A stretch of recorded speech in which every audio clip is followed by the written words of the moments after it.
baiknya kita ulas kembali nih apa itu luka. Nah, luka adalah terputusnya jaringan kulit yang disebabkan oleh trauma benda tumpul maupun benda tajam serta trauma langsung dan tidak langsung. Selain itu, luka ini terbagi atas dua. Yang pertama ada luka akut dan luka kronis yang akan kita praktikkan hari ini. Luka akut adalah luka baru yang terjadi namun proses penyembuhannya cepat tanpa adanya kontaminasi oleh bakteri atau inflamasi dari bakteri lain serta tidak adanya penyakit penyerta yang memperparah penyembuhan luka. Selain itu, luka kronis adalah luka yang disertai dengan penyakit penyerta seperti diabetes. Kemudian penyembuhan lukanya agak lama karena bisa terjadi infeksi dan lain-lain. Contohnya tadi yang luka diabetes itu yang bisa terjadi pada kaki atau tangan pasien. Ibu mulai ya. Selamat pagi Ibu. Bagaimana kabarnya hari ini? Alhamdulillah baik, Suster. Oke, Ibu perkenalkan, nama saya Dea. Saya hari ini dinas dari jam 7 sampai jam 14 siang atau jam 2. Nah, Ibu, hari ini saya mau melakukan tindakan perawatan luka. Nah, kepada Ibu, sebelumnya saya boleh tahu nama Ibu siapa?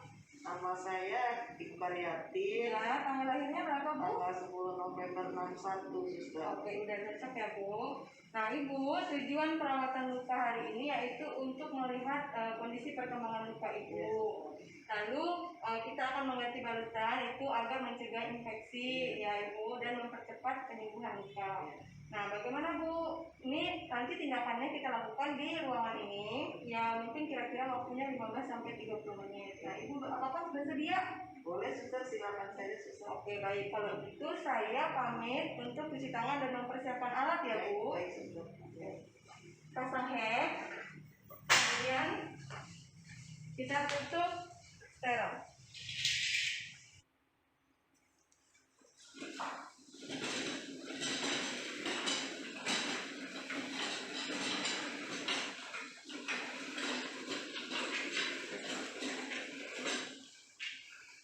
Ibu, alat-alatnya sudah saya siapkan ya. Iya, Saya juga sudah cuci tangan. Oke, saya akan menjelaskan alat-alat yang dibutuhkan untuk perawatan luka. Nah, di sini kita bagi dua, set steril sama set steril. Nah, untuk set steril sendiri di sini ada pinset anatomis ada dua, kemudian gunting jaringan, ada kasa steril kecil ada 3 lembar, kasa steril besar ada 2 lembar, kemudian dipper ada 5 buah. Itu untuk yang steril. Selanjutnya di sini ada dressing, ini namanya dressing alginat. Oke. Selanjutnya ada handscoon steril. Ada salep herbal untuk luka. Kemudian ada perban gulung. Nah, di sini set tidak sterilnya kita sudah sediakan bengkok yang berisi cairan desinfektan untuk merendam alat yang telah kita gunakan. Lalu ada bengkok bersih yang tidak ada cairannya. Ada sabun antibakteri. Kemudian di dalam set tidak sterilnya ada kasa 2 buah, kasa bersih untuk menyabuni area luka. Lalu ada gunting perban, ada 2 buah kapas swab dan mikropor. Berikutnya juga ada meteran untuk mengukur luas luka. Nah, selain itu ada perlat, kemudian cairan NaCl untuk mengirigasi luka yang telah disabuni. Nah, yang terakhir jangan lupa kita sediakan 1 pasang handscoon bersih. Baik Ibu, kita mulai tindakannya ya Bu. Permisi Ibu, saya buka. Kita ambil handscoon bersih.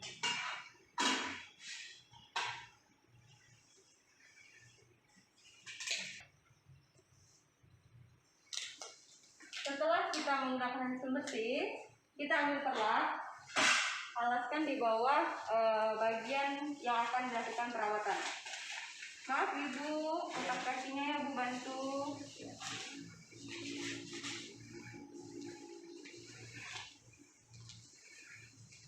Lalu kita ambil plastik kuning atau plastik untuk membuang sampah yang infeksius. Kita siapkan, letakkan di dekat posisi perawatan. Selanjutnya ambil bengkok yang bersih tapi tidak ada cairan desinfektan. Kita alaskan di bawah posisi kaki. Maaf Ibu, boleh tekuk kakinya. Nah, di sini sebelum kita membuka balutan, kita harus mengkaji dulu balutan pada luka pasien. Kita lihat dari rembesannya lihat dari warnanya, warna apa? Apakah warna kekuning-kuningan atau kehijau-hijauan ataupun agak hitam. Selain itu kita kaji juga baunya.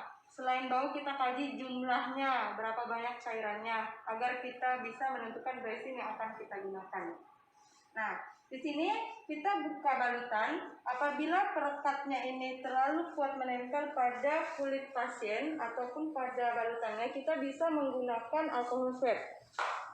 Nih, alkohol swabnya kita gunakan untuk membuka tester agar lebih mudah terlepas.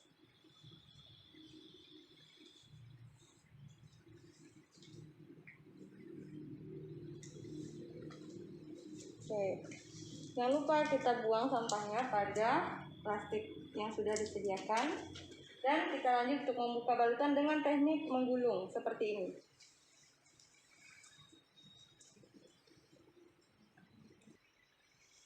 Nah, setelah seperti ini kan lukanya ditutupi oleh kasa.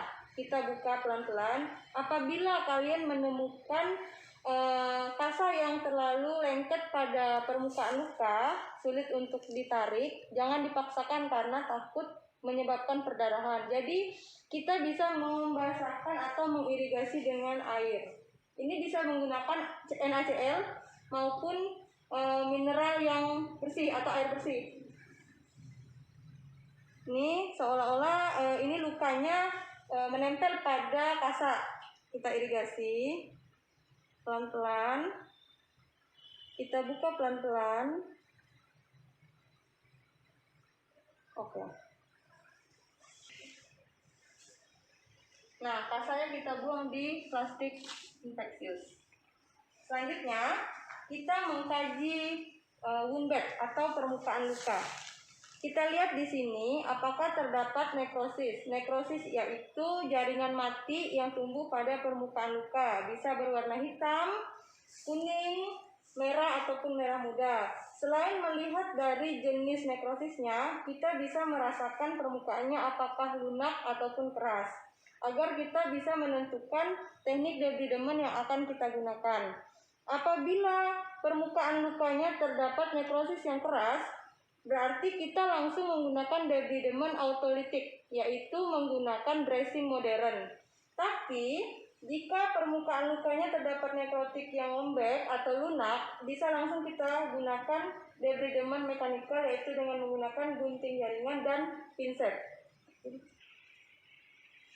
Setelah mengkaji dasar luka, kita juga perlu mengkaji tepian luka atau wound edge. Tepian luka ini bisa kita lihat apakah adanya laserasi seperti ini, atau bisa juga disebut dengan lecet pada permukaan kulit. Diakibatkan karena gesekan dari kasa yang menyentuh permukaan kulit. Selain itu juga apakah adanya scallop di tepi luka. Scallop itu adalah kulit yang mengeras pada permukaan luka. Di dalam pengkajian luka, kita juga harus mengetahui luas luka dengan mengukur panjang dan lebar menggunakan penggaris luka seperti ini. Oke, caranya pertama kita ukur panjangnya dulu. Kita cari bagian yang paling luas atau yang paling panjang dari sini ke sini. Tidak dengan menempelkan secara langsung, tapi cukup seperti mengambang di atas permukaan luka. Ini ukurannya 9,5, panjangnya 9,5, kemudian lebarnya begitu juga. Kita cari bagian yang paling luas. 7, berarti 9,5 dikali 7 itu adalah ukuran luas lukanya. Langkah berikutnya setelah pengkajian luka, kita mulai dengan mencuci luka. Yang pertama yaitu kita ambil pasta bersih,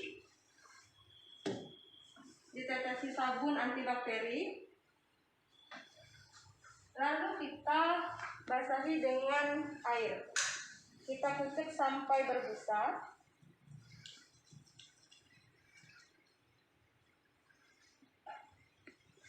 Teknik pencucian lukanya yaitu pertama-tama dengan menggosok bagian permukaan kulit di tepi luka seperti ini. Dengan cara sirkular, kita bersihkan dulu kulit bagian sekitar luka hingga bersih. Setelah itu, kita ganti kasa sabun tadi dengan yang baru.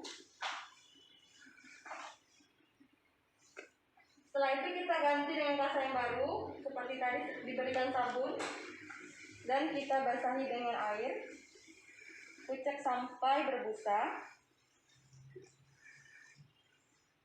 Lalu usapkan pada permukaan luka dengan cara sirkular dan lembut. Hati-hati jika kita mengusap pada jaringan yang ditumbuhi granulasi. Nah, granulasi adalah jaringan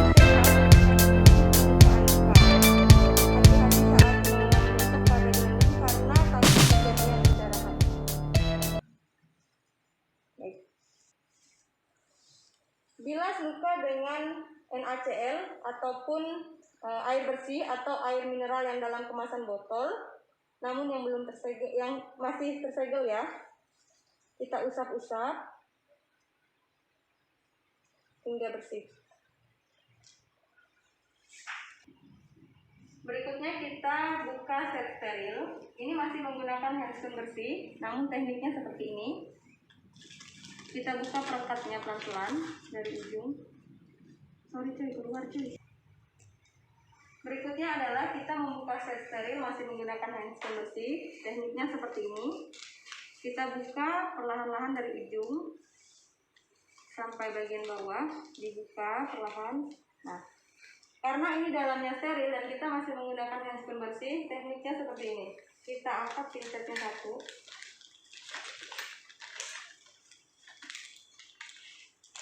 Ambil ujungnya, lalu kita jepit gunting jaringan, ambil ujungnya. Nah, ini kita tutup lagi. Sebelum ditutup, kita ambil kasa yang akan kita gunakan untuk mengangkat jaringan mati. Berikutnya kita buka set steril. Masih dengan menggunakan handscreen bersih, namun dengan teknik seperti ini saya contohkan. Kita buka dari ujung set steril sampai di bawah, kita buka perlahan-lahan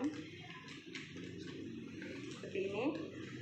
Namun untuk mengambil set steril yang di dalam, kita kan akan menggunakan pinset. Kita ambil seperti ini tekniknya. Kita ambil ujungnya. Lalu kita jepit untuk mengambil gunting jaringan, ambil ujungnya, dan kita ambil kasa steril yang akan membantu kita untuk mengangkat jaringan. Kita tutup lagi.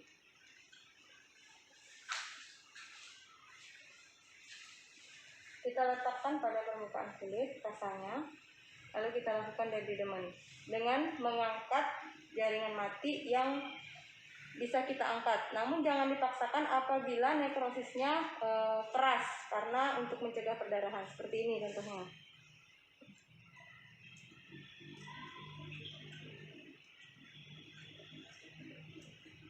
Oke.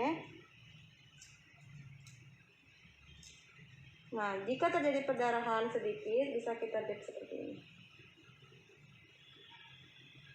Oke, jangan lupa buang selalu di tempat infeksius dan letakkan kembali alat ke dalam cairan desinfektan yang sudah rendam alat yang sudah kita sediakan. Setelah kita melakukan debridement tadi, kita bilas kembali lukanya, irigasi lagi, kita bersihkan dari jaringan-jaringan yang sudah kita angkat tadi. atau apabila ada darah-darah sedikit. Lalu kita buka handscoon bersih karena kita akan mempersiapkan alat-alat steril atau dressing yang akan kita berikan pada luka.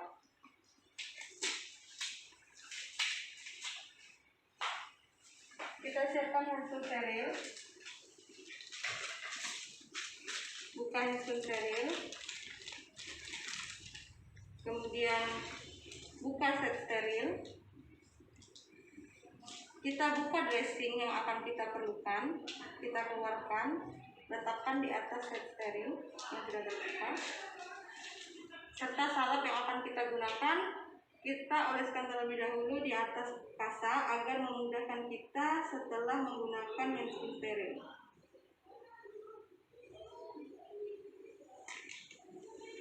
Sekarang kita gunakan handscoon steril dengan cara memegang bagian yang terlipat ini.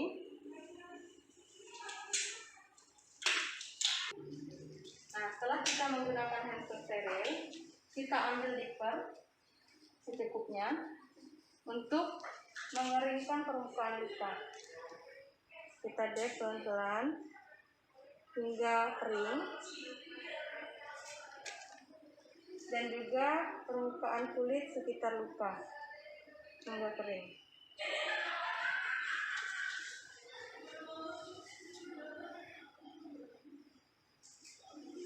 Lalu untuk luka seperti ini kita menggunakan salep yang sudah kita siapkan di atas kasa. Kita ambil, kita oleskan pada luka. Fungsi dari salep ini adalah mencegah bakteri dan juga membantu melisiskan nekrotik yang masih keras. Jangan sampai mengenai kulit sekitar luka agar mencegahnya terjadi iritasi. Setelah itu kita gunakan juga dressing alginat yang berbahan dasar rumput laut. Fungsinya untuk mencegah perdarahan karena tadi saat debilment ada badan luka yang berdarah. Tempel sesuai bagian yang dibutuhkan. Simpan kembali. Lalu kita tutup luka atau permukaan luka dengan menggunakan kasa besar steril.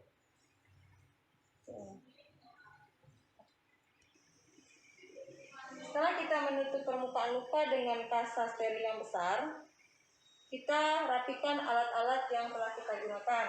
Ini walaupun masih menggunakan handscoon steril tidak apa-apa karena ini lukanya sudah aman dan sudah tertutupi. Kita kemas, kita gulung. Maaf ibu, bisa bantu angkat kakinya.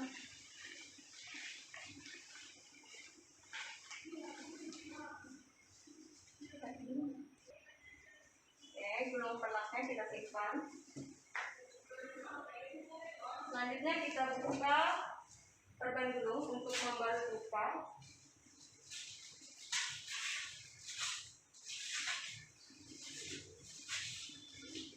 Kita siapkan juga mikrofon.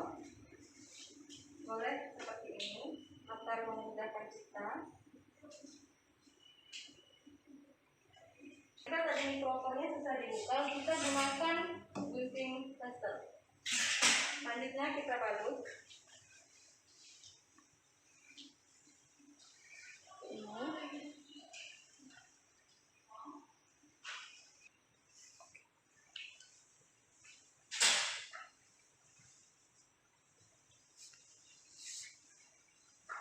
Pasang pekat atau plester.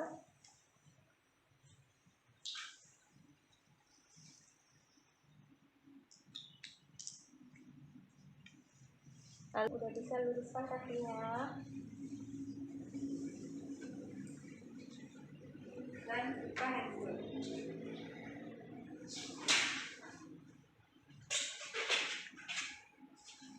Kemudian kita evaluasi pasiennya. Bagaimana ibu perasaannya setelah kita lakukan perawatan luka? Sudah rasanya lebih enak sih, suster, itu lukanya. Oke. Nah, jadi luka ibu udah cukup baik tadi setelah saya periksa. Sudah ada tumbuh jaringan-jaringan yang sehat. Juga tidak adanya nanah-nanah yang bisa menyebabkan infeksi. Sudah cukup baik. Oke Bu, jadi nanti perawatan luka ini kita lakukan 3 hari sekali. 3 hari kemudian saya akan datang kembali untuk melakukan perawatan luka pada ibu. Oke. Jika ibu ada yang ingin ditanyakan lagi atau butuh bantuan, ibu bisa menghubungi saya di ruang perawatan. Saya undur diri.